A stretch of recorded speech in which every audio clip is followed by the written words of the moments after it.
Hello बच्चों, आज का हमारा टॉपिक है खनिज लवण। इससे पहले हम वसा, प्रोटीन, कार्बोहाइड्रेट के बारे में पढ़ चुके हैं और आज हम पढ़ेंगे खनिज लवण के बारे में।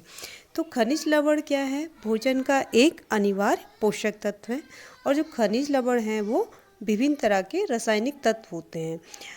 ये सच बात है कि शरीर के निर्माण और रखरखाव के लिए, मतलब शरीर का जो विकास होता है और उसकी सुरक्षा के लिए, शरीर का सही से रखरखाव हो, इसके लिए हमें कार्बोज, वसा और प्रोटीन की अधिक मात्रा की आवश्यकता होती है। लेकिन खनिज लवणों की हमारे शरीर को कम मात्रा में आवश्यकता होती है, लेकिन आवश्यकता होती ज़रूर है।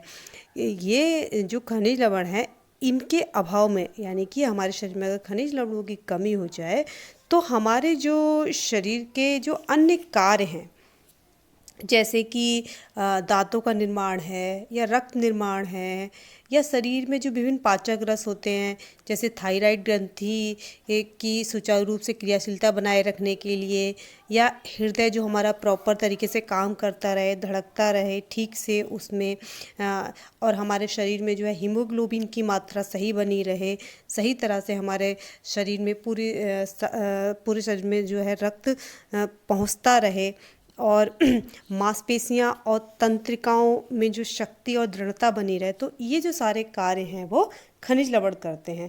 तो वैसे जो खनिज लवण हैं वो लगभग 20 होते हैं, लेकिन इसमें 10 ऐसे खनिज लवण हैं जिनके बिना जो है शरीर की जो सामान्य क्रियाएं होती हैं उनका संचालन ठीक से नहीं हो सकता और हमारा शरीर का स्वस्थ रहना भी संभव नहीं होता है। और खनिज लवणों को जो है वो रक्षात्मक भोज्य पदार्थ भी कहते हैं। जैसे ये रक्षात्मक भोज्य पदार्थ क्या हैं? जैसे ये जो खनिज लवण है जो मेन है वो है, जैसे कैल्शियम है, फास्फोरस है, लोहा है जिसे आयरन हम कहते हैं, आयोडीन है, सोडियम, क्लोरीन, पोटेशियम, मैग्नीशियम, तावा, गंधक। ये जो 10 खनिज लवण हैं ये हमारे शरीर के लिए बहुत ही अति आवश्यक है। वैसे खनिज लवण 20 होते हैं, लेकिन जो ये 10 खनिज लवण हैं यही हमारे शरीर के लिए बहुत अति आवश्यक होते हैं। अब हमने खनिज लवणों के बारे में पढ़ लिया। खनिज लवण हमने समझ लिया क्या होते हैं, कि खनिज लवण विभिन्न प्रकार के रासायनिक तत्व हैं जो हमें ऊर्जा प्रदान नहीं करते, लेकिन क्या है, शरीर की सामान्य प्रक्रियाओं के परिचालन के लिए, मतलब हमारी जो शरीर की अन्य क्रियाएं हैं वो सही तरह से चलती रहें, हमारा शरीर सही तरह से कार्य करता रहे, उसके लिए खनिज लवणों का शरीर में होना जो है वो नितांत, मतलब बहुत ही आवश्यक है। अब आता है कैल्शियम। अब हम पढ़ेंगे कैल्शियम। तो कैल्शियम, अब आता है हमारा कैल्शियम। कैल्शियम जो है, जो जितने भी आवश्यक जो है खनिज लवण होते हैं उनमें जो है मेन कैल्शियम का सबसे महत्वपूर्ण स्थान होता है। और शरीर में जितने भी खनिज लवण होते हैं उनमें कम से कम लगभग आधी मात्रा जो है वो कैल्शियम की ही होती है। एक औसत जो शरीर वाला व्यक्ति होता है उसके शरीर में लगभग 1400 ग्राम कैल्शियम हमेशा ही विद्यमान रहता है। और शरीर में ये जो कैल्शियम की मात्रा जो होती है वो दांतों में, हड्डियों में, रक्त और अन्य तरल रसों में जो है वो घुलनशील अवस्था में विद्यमान रहती है। अब इसके बाद आता है कैल्शियम प्राप्ति के स्रोत, कि कैल्शियम हमें किन किन भोज्य पदार्थों से प्राप्त होता है। तो जो कैल्शियम है वो सबसे ज़्यादा जो कैल्शियम की मात्रा पाई जाती है वो दूध और दूध से बनी चीज़ों में पाई जाती है।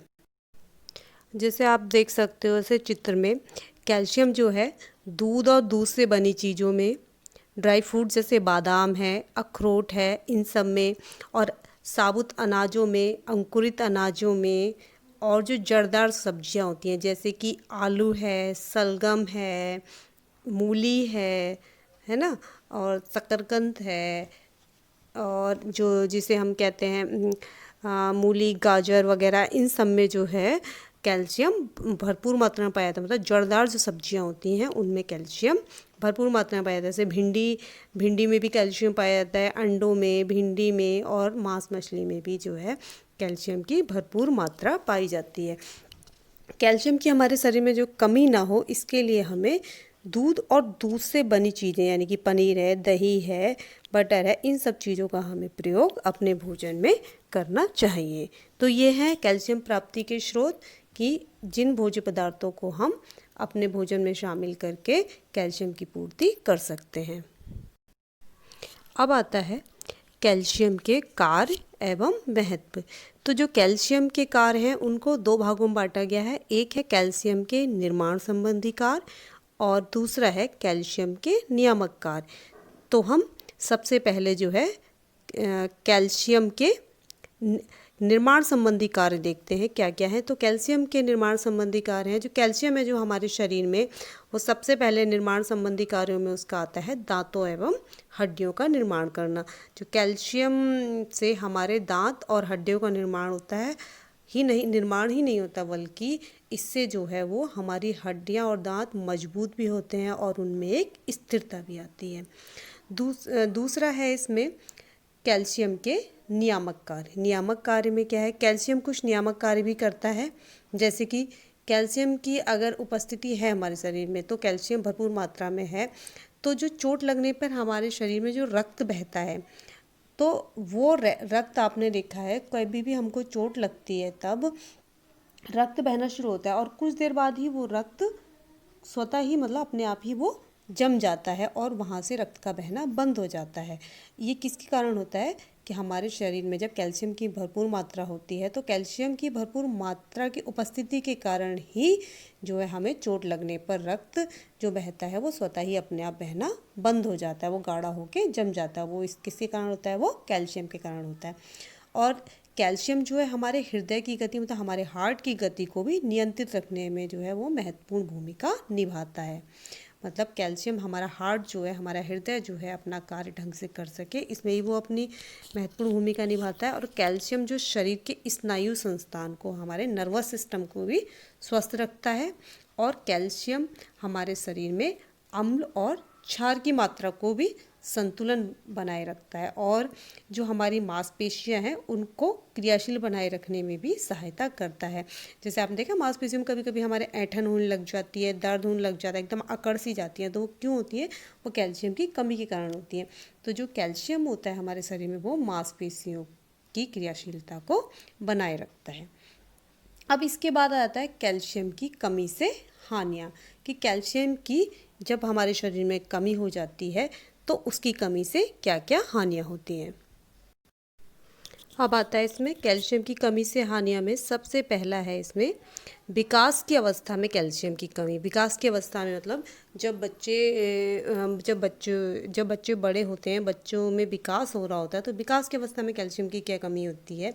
अगर विकास में जो है वो विकास की अवस्था में कैल्शियम की कमी हो जाए, यानी बच्चों की बढ़ती उम्र में अगर कैल्शियम की कमी हो जाती है सहसावस्था बाल्यावस्था में, तो क्या होता है कि बच्चों के जो शारीरिक विकास है होता है उस पर बुरा प्रभाव पड़ता है। बच्चे की विकास की जो गति है वो थोड़ी सी रुक जाती है। ऐसे में क्या होता है, बच्चों की जो हड्डियां हैं वो कमज़ोर हो जाती हैं और बच्चों के दांत भी कमज़ोर हो जाते हैं। आपने देखा है जब छोटे बच्चे होते हैं, जब उनके दांत निकलने वाले होते हैं तो उनको कई तरह की परेशानियाँ होती हैं, है ना। तो वो परेशानियाँ का जो सामना करना पड़ता है बच्चे को, वो क्यों होता है, कैल्शियम की कमी के कारण। तो जब बच्चों को जब ज़्यादा परेशानी होती है दांत निकलने में, तो डॉक्टर उनको कैल्शियम की दवा देता है। तो उससे क्या होता है कि उनके बच्चों के दांत जो है वो आराम से निकल आते हैं, उनको परेशानी नहीं होती है। तो कैल्शियम की अगर सहस्वावस्था या बाल्यावस्था में कमी हो जाए तो बच्चों की हड्डियाँ और दांत कमज़ोर हो जाते हैं। और कैल्शियम की कमी के कारण जो होता है बच्चों में अस्थि विकृति, मतलब अस्थियाँ जो हैं टेढ़ी मेढ़ी और कमज़ोर हो जाती हैं। इस तरह का रोग उन्हें हो जाता है। और जिन बच्चों में कैल्शियम की ज़्यादा कमी हो जाए तो उनके दांत भी थोड़ा देर से निकलते हैं और हड्डियां जो हैं वो कमज़ोर हो जाती हैं। दूसरा है इसमें गर्भावस्था एवं स्तनपान काल में कैल्शियम की कमी। मतलब जो गर्भवती स्त्री होती है, अगर कैल्शियम की कमी हो जाए तो क्या होता है, जैसे जो गर्भावस्था में जो गर्भस्थ शिशु होता है, मतलब जो माँ के अंदर जो शिशु पल रहा होता है, अगर माँ के अंदर कैल्शियम की कमी होती है तो जो बच्चा जो क्या करता है, अगर माँ के अंदर कैल्शियम की कमी तो बच्चे के अंदर भी होगी कैल्शियम की कमी, जो गर्भस्थ शिशु है जो पल रहा है, तो वो क्या करता है अपनी कैल्शियम की कमी पूरी करने के लिए जो गर्भस्थ शिशु होता है, जो माँ की श्रेणी गुहा मतलब जो रीढ़ की हड्डी होती है वहाँ से कैल्शियम लेना शुरू कर देता है। इस कारण से क्या होता है कि जो माँ की जो रीढ़ की हड्डी होती है वो कमज़ोर हो जाती है। और इससे क्या होता है, जब बच्चा माँ की श्रेणी गुहा से कैल्शियम लेना शुरू कर देता है तो इससे क्या होता है कि जो गर्भवती स्त्री होती है उसको प्रसव के समय, यानी कि जब बच्चा पैदा होता है उस समय बहुत सारी परेशानियां होने लग जाती हैं। उसकी हड्डियां कमजोर, जो श्रेणी गुहा की जो हड्डी होती है वो कमज़ोर हो जाती है और लचीली और संकीर्ण हो जाती है, मतलब सुकड़ी टाइप की हो जाती है। तो उससे क्या है, प्रसव के समय बहुत परेशानी होती है। जो प्रसव जो है वो स्वाभाविक रूप में नहीं हो पाता। इस कारण से क्या है, कभी कभी ऑपरेशन की भी नौबत आ जाती है। और स्तनपान काल में कैल्शियम की कमी के कारण क्या होता है कि माँ जो बच्चे को दूध पिलाती है तो उसके अंदर कैल्शियम की कमी हो जाती है, उसे अतिरिक्त कैल्शियम की ज़रूरत होती है। और यदि माँ कैल्शियम, भरपूर मात्रा में कैल्शियम नहीं ले रही है तो बच्चा तो दूध पी रहा है, बच्चे को तो कैल्शियम चाहिए। लेकिन जब माँ के अंदर कैल्शियम की कमी होगी तो क्या होता है कि माँ दूध पिला रही है बच्चों को, तो उससे क्या होगा, उसके अंदर कमजोरी आ जाएगी और माँ की जो है वो दूध पिलाने वाली स्त्री जो है वो उसकी हड्डियाँ कमज़ोर हो जाएंगी और ज़रा सी भी ठेस लगने पर या चोट लगने पर वो उसकी हड्डी टूट सकती है। और इस प्रकार से जो हड्डी टूटती हैं, मतलब जो कमज़ोर हड्डियाँ जिसमें कैल्शियम की कमी हो जाए उस प्रकार से हड्डियाँ टूटती हैं तो ज़रा सा भी चोट लगने से क्या है, फ्रैक्चर की स्थिति आ जाती है, मतलब हड्डी टूट जाती है। तो और ऐसी हड्डियाँ बहुत मुश्किल से जुड़ती हैं और इस रोग को क्या कहते हैं हम, ऑस्टोमलेशिया या ऑस्टोपोरोसिस भी कहते हैं। ठीक है, अब अगला आता है वृद्धावस्था में कैल्शियम की कमी। जो बूढ़े लोग होते हैं जिनकी एज ज़्यादा हो जाती है, उनमें अगर कैल्शियम की कमी हो जाए तो क्या होता है कि वृद्धावस्था में कैल्शियम की कमी से भी शरीर पर बहुत बुरा प्रभाव पड़ता है। इस अवस्था में कैल्शियम की कमी से क्या होता है, हड्डियों में, जोड़ों में दर्द होने लग जाता है। आपने सुना है जो बड़े लोग होते हैं, बड़े बुजुर्ग लोग होते हैं, वो कहते हैं ना हमारे जोड़ों में दर्द हो रहा है, पैरों में दर्द हो रहा है, होता है बुढ़े लोगों का होता है ना, जोड़ों में दर्द, पैरों में दर्द, हाथ पैरों में दर्द। वो क्यों होता है, वो कैल्शियम की कमी के कारण होता है। अगर वृद्धावस्था में कैल्शियम की कमी हो जाए तो उनके जोड़ों में दर्द होने लग जाता है और उनकी मजबूती भी कम हो जाती है और ज़रा भी कार्य करने से जो है वो थकान का एहसास होने लग जाता है। इन सब के अलावा भी हमारे शरीर में जो है वो कैल्शियम की कमजोरी हमें निम्न रूपों में दिखाई देती है, जैसे कि हड्डियों में कमजोरी। जैसे हमारी हड्डियां में कभी, जैसे हम लोग हैं, हम लोगों के हड्डियों में कभी दर्द होने लग जाता है, हाथों पैरों में दर्द रहता है। या जैसे हमारी मांसपेशियां हैं, कभी देखा है हम, जैसे कि हम कहते हैं ना पैर सो गया, झंझनाहट हो रही है हाथों पैरों में, या एकदम से हाथ हमारा सीधा है तो उंगलियां कभी कभी अकड़ी जैसी हो जाती है ना, एकदम से सीधी नहीं हो पाती, यानी एक सब मांसपेशियों में खिंचाव, जैसे ये क्या है, ये सब कैल्शियम की कमी से होता है। और जैसे हमारे नाखून कमज़ोर होते हैं, जैसे देखा ना किसी के नाखून बहुत जल्दी टूट जाते हैं, तो ये भी क्या होता है, ये भी सब कैल्शियम की कमी से ही होता है। ज़रा भी काम किया एकदम थकान महसूस होने लग जाती है, हाथों पैरों में दर्द होने लग जाता है, ये भी कैल्शियम की कमी के ही लक्षण हैं। कुछ लोगों के दांत कमज़ोर हो जाते हैं, ये भी कैल्शियम की कमी का लक्षण है। और कुछ लोगों को एक तो नॉर्मल बाल झड़ना होता है मौसम के अनुसार से, बरसात में बाल झड़ते हैं वो कोई बात नहीं है, लेकिन कुछ लोगों के बाल डेली झड़ते रहते हैं, ज़्यादा मात्रा में अगर बाल झड़ रहे हैं तो ये भी कहीं ना कहीं कैल्शियम की कमी का ही लक्षण है। तो आपने देखा इसमें कैल्शियम की कमी से क्या क्या हानियाँ होती हैं, विकास की अवस्था में कैल्शियम की कमी से क्या हानियाँ होती हैं, गर्भावस्था में, स्तनपान काल में क्या कैल्शियम की कमी से हानियाँ होती हैं, और वृद्धावस्था में कैल्शियम की कमी से क्या हानियाँ होती हैं। अब हम पढ़ेंगे इसमें कि कैल्शियम की अधिकता से क्या हानियाँ होती हैं।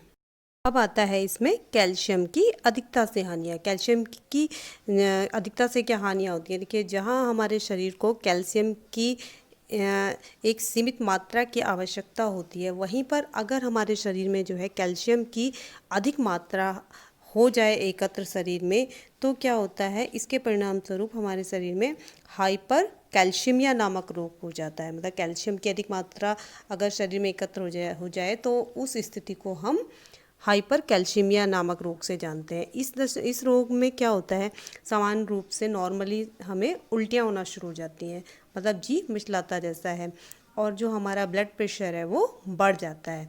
और कभी कभी आमाशय और आंतों से जो है रक्तस्राव भी होने लग जाता है, मतलब ब्लड भी निकलने लग जाता है।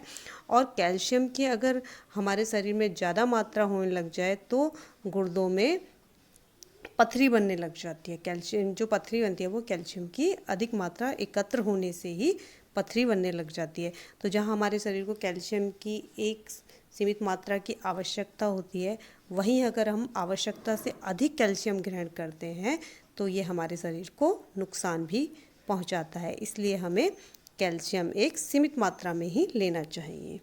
ठीक है, ये हमारा हो गया आज कैल्शियम पूरा। अब हम इसके बाद फास्फोरस पढ़ेंगे। ठीक है, ओके।